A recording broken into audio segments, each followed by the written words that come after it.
Now opener, brain tumours now claim more young lives than any other form of cancer. The tumour rate has increased by a staggering 21% in just a decade. One of our leading surgeons is worried about a link with the growing use of mobile phones and other electrical equipment.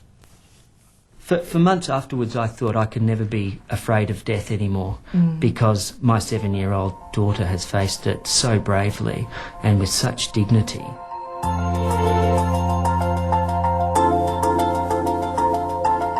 She was the most delightful, charming child. She just had a spark, and she was fun and gentle, and she was a joy. Kessia McConnell was only 7 when the family doctor thought she had a fever. Kessia was dead within weeks from a brain tumour. We had to watch Kessia lose the ability to talk, to walk, to move. One by one, her left hand would be paralysed. The next day she'd wake up and she wouldn't be able to move her leg. The type of tumour that Kessia had in her brainstem was, the worst possible place you could have a brain tumour.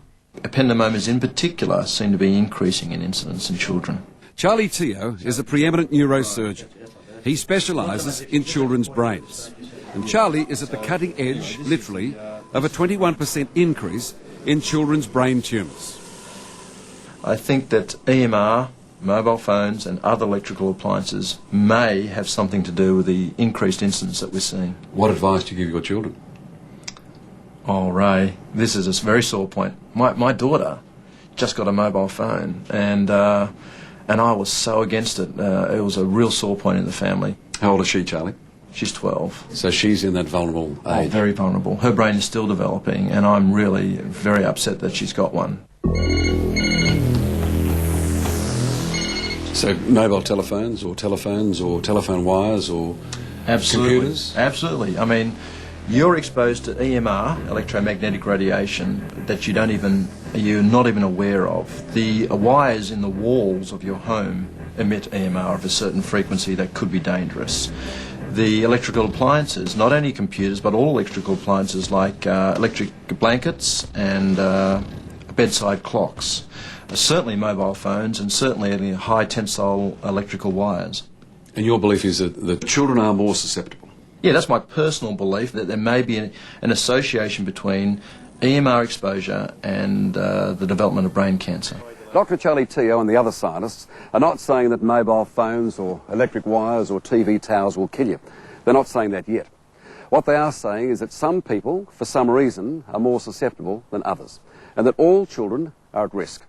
There's now so much electromagnetic radiation in our daily lives that we just have to be careful, just in case somewhere down the track we discover that EMRs have in fact been killing us.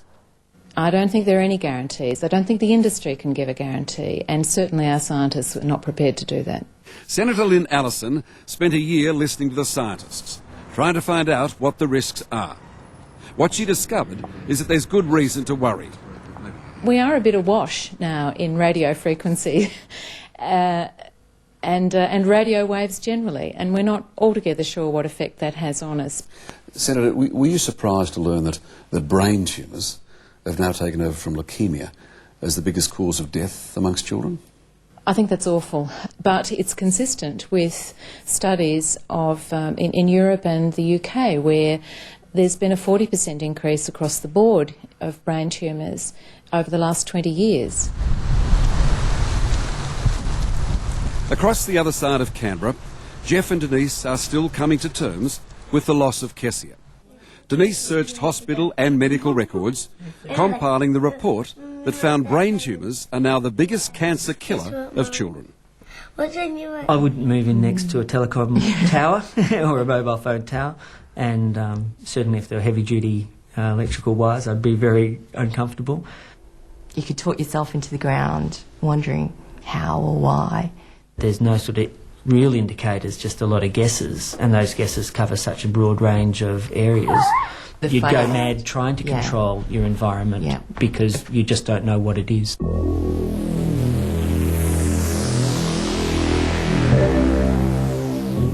scientists say that the thickness of the skull in children makes a difference. It's quite thin compared with adults, that there is more brain fluid. The radio frequencies can travel through the brain more easily.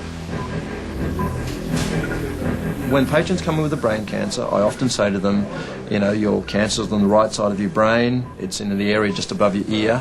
Can you tell me if you feel that you've had more exposure than most people to mobile phones? And I am surprised that most people say, yes, you know, I've used my phone continuously for the last 7 years and it's always stuck to my ear on this side. Well, that's where the cancer is. This is unfortunately a very cruel disease that affects people in all age groups. I've done a baby, a one-day-old baby with a malignant brain tumour, and it's the greatest cancer killer in children, and that's why I think we really need to be aware of it and start putting some more effort into it. The thing I've learned is that there's nothing harder that I'll ever face in life than holding my daughter as she dies. I think I'm different in some ways in terms of how I approach problems, and they're not anything compared to actually looking at your daughter as she breathes her last breath. And for more information on Charlie Teo's research, please go to our website 9msn.com.au/ACA.